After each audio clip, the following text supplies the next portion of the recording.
গাজর কত করে? গাজর 60 টাকা। গাজর দেখতে কটা?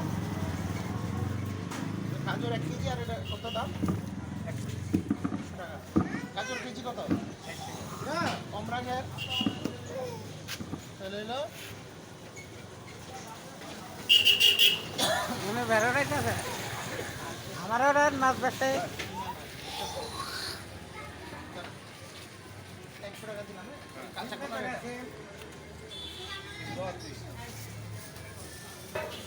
ফুলকপি কত? ফুলকপি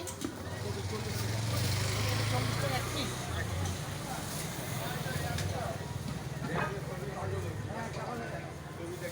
মিষ্টি কাপড় কত?